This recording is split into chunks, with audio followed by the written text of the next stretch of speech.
अगर हम देश में एक तिरंगे के नीचे खड़े होना सीख जाए ना, हमारे दिमाग से मंदिर और मस्जिद निकल के साइड फेंक जाएगा। गलती यही है कि तुम तिरंगे की जगह भगवे के नीचे खड़ा होना चाहते हो। अगर मोदी नहीं रहेंगे तो सनातन नहीं रहेगा, इनका कहने का मतलब ये है। तो भैया तो तुम्हारा धर्म सही मायने में अगर राजनीति का शिकार है तो तुम्हारा धर्म सच में बहुत छोटा है।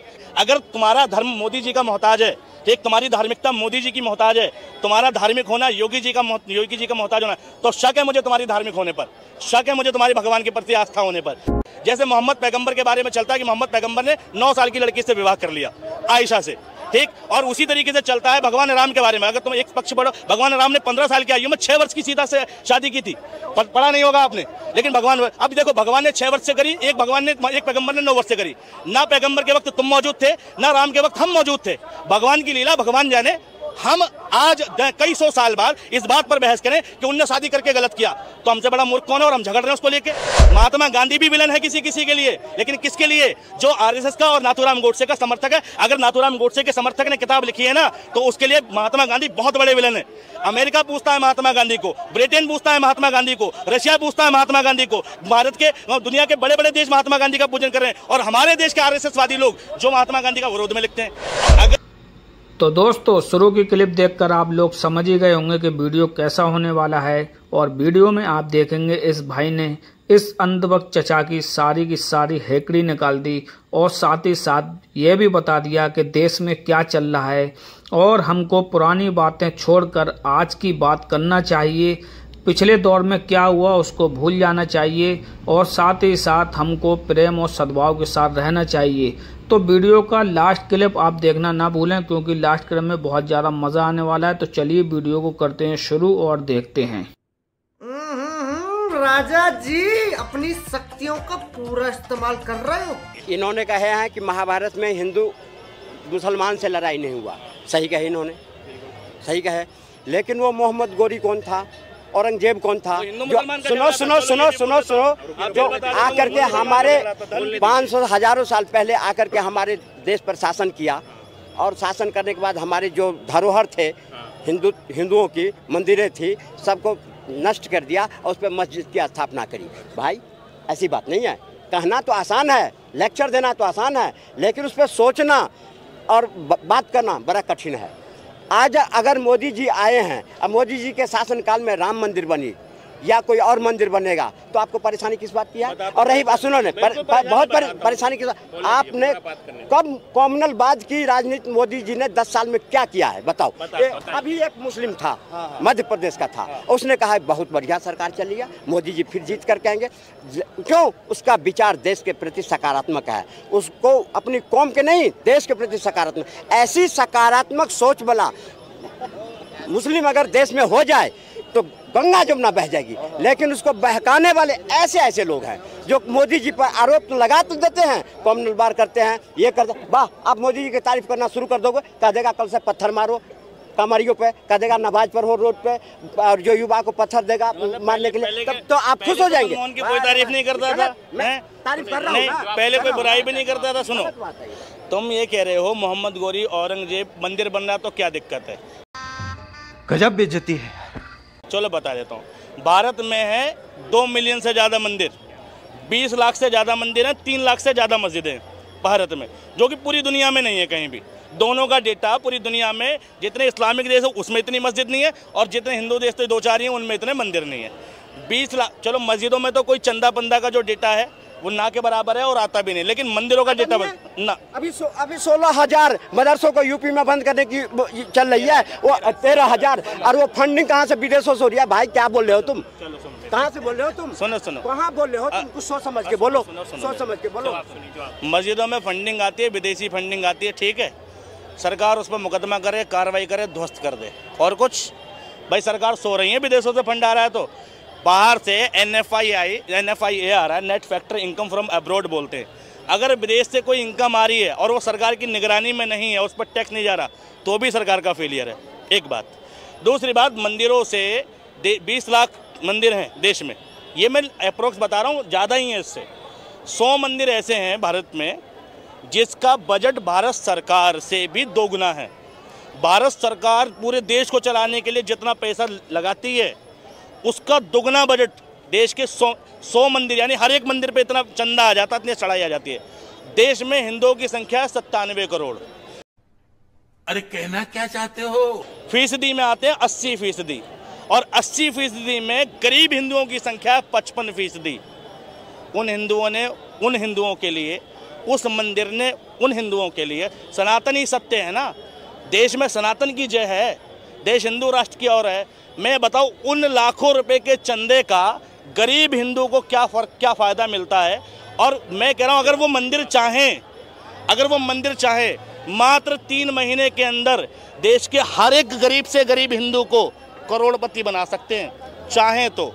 मगर क्योंकि वो कुछ मंदिर उसमें सरकार के अधीन है, जिसमें सरकार पैसा डकार देती है, और कुछ उद्योगपति, ठीक, और देश में सारा पैसा सिर्फ चंद लोगों के हिस्से ही आता है, ठीक है। मंदिर से तकलीफ नहीं है, लेकिन मंदिर के नाम पर जो देश को ठगा जा रहा है उससे तकलीफ है, ठीक। अब रही बात इसकी, भाई मोहम्मद गौरी और दूसरी चीज़ें तुम कह रहे हो। मोहम्मद गौरी, औरंगजेब, पृथ्वीराज चौहान, ठीक है, शिवाजी, इन सब का झगड़ा राजनीतिक था, धार्मिक नहीं था। औरंगजेब ने मंदिर भी तोड़वाए, मस्जिद भी तोड़वाई, इतिहास पढ़ लेना। और किस लिए तोड़वाई? क्योंकि उसे पता होता था पहले के लोग मंदिर और मस्जिदों के नीचे खजाने छुपा के रखते थे। तो राजा को सिर्फ देश की इकोनॉमी, ठीक, पहले इकोनॉमी कैसे पता चलती थी? कोई भी राज्य स्ट्रॉन्ग कब होता था कि उसके पैसा तो चलता नहीं था, जिस पे जितने हीरे मोती जवाहरात होंगे और जितनी बड़ी सेना होगी वो उतना मजबूत शासक होगा। और ये मजबूती देश के मंदिरों में खजाने मिलते थे, देश की मस्जिदों में मिलते थे, क्योंकि भारत एक भैया सिंधु घाटी सभ्यता का देश है। यहाँ पर शुरू से मूर्तिकारिता चली है और शुरू से पूजन का चला है, तो ज़्यादातर खजाना मंदिरों के नीचे था, इसलिए मंदिरों की टूटने की संख्या बड़ी मात्रा में पाई जाती है। मैं नहीं मानता, ठीक है, उसके पीछे किसी की धार्मिक भावना को ठेस पहुंचाना नहीं था, ठीक। अब रही बात इसकी, अरे आप बता देना, ठीक है।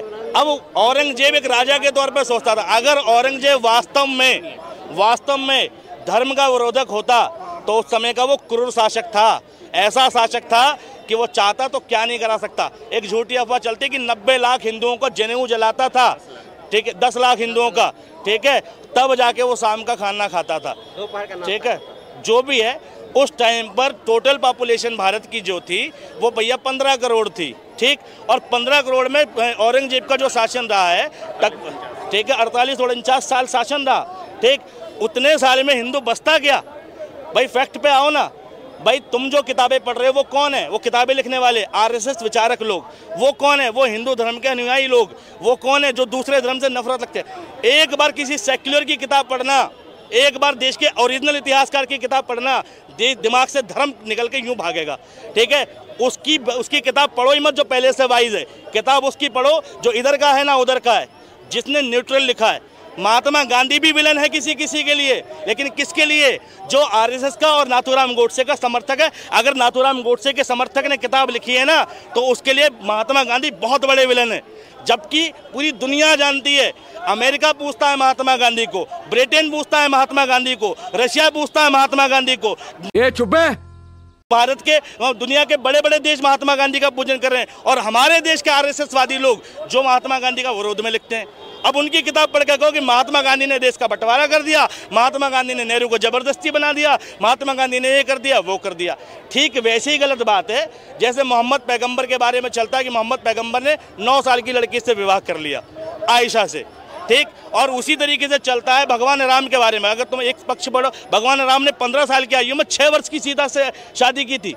पढ़ा नहीं होगा आपने, लेकिन भगवान, अब देखो, भगवान ने 6 वर्ष से करी, एक पैगंबर ने 9 वर्ष से करी। ना पैगंबर के वक्त तुम मौजूद थे, ना राम के वक्त हम मौजूद थे। भगवान की लीला भगवान जाने। हम आज कई 100 साल बाद इस बात पर बहस करें कि उनने शादी करके गलत किया, तो हमसे बड़ा मूर्ख कौन है? और हम झगड़ रहे हैं उसको लेके। भाई उन्होंने उस हिसाब से जो बेस्ट होगा उस टाइम का, उन्होंने वो डिसीजन लिया। महात्मा गांधी ने अपने टाइम का बेस्ट डिसीजन लिया। आज हम क्या डिसीजन लेते हैं? इतिहास, अगर किसी व्यक्ति को खुश रहना है तो वो वर्तमान में जिए, भूतकाल को, अपने बीते हुए समय को याद करके या तो इंसान बहुत ज़्यादा खुश होता है या बहुत ज़्यादा दुखी होता है। तो अगर हम पिछली घटनाओं को देखकर आज भी लड़ रहे हैं तो हमसे बड़ा मूर्ख नहीं है कोई। पीछे जो हुआ सो हुआ, किसी ने मंदिर तोड़ा, मस्जिद तोड़ा, लेकिन एक एक्ट भी है सुप्रीम कोर्ट का और कानून के अंदर है कि जो पहले से पहले हुआ सो हुआ, लेकिन 47 के बाद जो चीज़ जैसी है वैसी ही रहेगी, उसको नहीं छेड़ा जाएगा ताकि आगे झगड़ा ना हो। ये कानून इसलिए आया, लेकिन स्टिल ये सरकार आती है और ये पिछले गड़े में मुर्दे उखाड़ती है और देश में कम्युनलवाद बढ़ाती है। तो भाई गलती किसकी है? हमें झगड़ने की जरूरत नहीं है इन मामलों में। देश बड़ा है और देश में मंदिर मस्जिद की कोई हैसियत नहीं है तिरंगे के आगे, ठीक है? तिरंगा सर्वोपरि है और देश की सेना सर्वोपरि है। अगर हम देश में एक तिरंगे के नीचे खड़े होना सीख जाए ना, हमारे दिमाग से मंदिर और मस्जिद निकल के साइड फेंक जाएगा। गलती यही है कि तुम तिरंगे की जगह भगवे के नीचे खड़ा होना चाहते हो। मोदी की गलती है कि तुम तिरंगे से ज्यादा बड़ा भगवे को मानने लगे हो, ठीक है? और कोई दिक्कत की बात नहीं है। परेशानी सबसे बड़ा इन्होंने कहा कि मंदिर पर में पहले मंदिर पर जो इतने आता है, ठीक है, हमारे जो मंदिर से आता है वो इनमें खर्च होता है, इन जैसे सोचने वाले को खर्च होता है, लेकिन इनके जो मस्जिद में आता है, वो मस्जिद में जो आता है वो पैसों कहाँ खर्च होता है? देश के जो आतंकवाद फैलाना, देश में अराजकता फैलाना। नहीं नहीं नहीं नहीं, सुन लो आप, सुन लो। हमारा अगर 1 रुपया कोई गरीब अगर कमाता है तो 4 आना उसे भगवान के नाम पर, ये हमारी आस्था है। अगर कोई 1 रुपया कमाता है तो भगवान के प्रति उसका इतना समर्थ है कि अपने देवता के प्रति, धर्म के प्रति, जो देश के प्रति इतना समर्पित है कि हम उसमें से हम मंदिर चढ़ाते हैं और उस मंदिर के पैसों से देश चलता है। संविधान को में काम आते हैं चलाने में, लेकिन भी चलता मंदिर में नहीं, संविधान नहीं कहता हूँ मैं, देश चलाने के काम में तो आते हैं। आज सोमनाथ मंदिर से जितने भी पैसे आते हैं देश के काम में तो आते हैं, लेकिन इनके बड़े बड़े मस्जिद है या बड़े जितने भी हैं उससे। अच्छा, दूसरी बात, good question, you are a good question. सुनो, दूसरी बात तुष्टीकरण कि ये कांग्रेस शुरू क्यों की? उन्होंने जो मस्जिद के मौलवी थे उनको तनख्वाह दिया, क्या मंदिर को देते हैं? दिया कभी? तो किसने करा ये लो हमें? तो फिर रो क्यों रहे हो? आज अगर मोदी जी धर्म के नाम पर वोट मांग रहे तो फिर तुम्हारी बुखलाहट किस बात की है? फिर बुखलाहट किस बात की है? बुखलाना नहीं चाहिए ना। अगर आज 55 करोड़ हिंदू मैं गरीबी रेखा के नीचे हैं, देश में 55 करोड़ हिंदू हैं जो गरीब हैं, मैं उनके लिए रो रहा हूँ। मैं नहीं कह रहा मुसलमानों को। सुनो, अपने लिए रो, सुनो, उसके लिए मत रो। 1 मिनट, ये मंदिर में अगर चंदा आ रहा है, मैंने क्या कहा? मैंने ये नहीं कहा सरकार अंडर ले ले।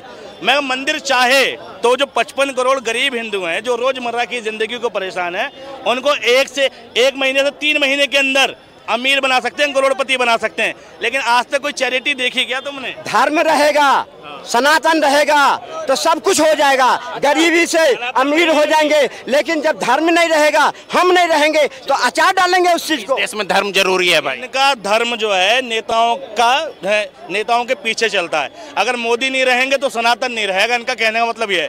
तो भैया, तो तुम्हारा धर्म सही मायने में अगर राजनीति का शिकार है तो तुम्हारा धर्म सच में बहुत छोटा है, ठीक? क्योंकि धर्म राजनीति के पीछे नहीं चलता। धर्म के पीछे राजनीति चल जाए अलग बात है। धर्म बड़ा है मोदी जी से साहब, बहुत बड़ा है। और धर्म मोदी जी के आने, अगर तुम्हारा धर्म मोदी जी का मोहताज है, ठीक, तुम्हारी धार्मिकता मोदी जी की मोहताज है, तुम्हारा धार्मिक होना योगी जी का मोहताज होना, तो शक है मुझे तुम्हारी धार्मिक होने पर, शक है मुझे तुम्हारी भगवान के प्रति आस्था होने पर। क्योंकि तुम्हारी आस्था धर्म के प्रति नहीं है, तुम्हारी आस्था देश में राजनीति के प्रति है, कम्युनलवाद के प्रति है। जो धार्मिक होगा वो मोदी नहीं होगा ना तो भी धार्मिक होगा। बहुत साल पहले अल्लामा इकबाल ने कहा था, गुर्बत में हो अगर हम रहता है दिल वतन में। जरूरी नहीं है कि वतन को दिल में रखने के लिए हम हिंदुस्तान में ही रहें, ठीक, कहीं पर भी रहें, किसी भी हाल में रहें, हर हाल में वतन दिल में रहेगा। धर्म है ना, तो धर्म का मतलब है चैरिटी, धर्म का मतलब है मॉरलिटी, धर्म का मतलब है अच्छाई। जो धर्म दूसरे धर्म को गाली देना सिखाता हो, मेरी नज़र में उस धर्म पर धिक्कार है। जो धर्म दूसरे धर्म को नीचा दिखाता हो, मेरी नज़र में वो धर्म बेकार है, ठीक।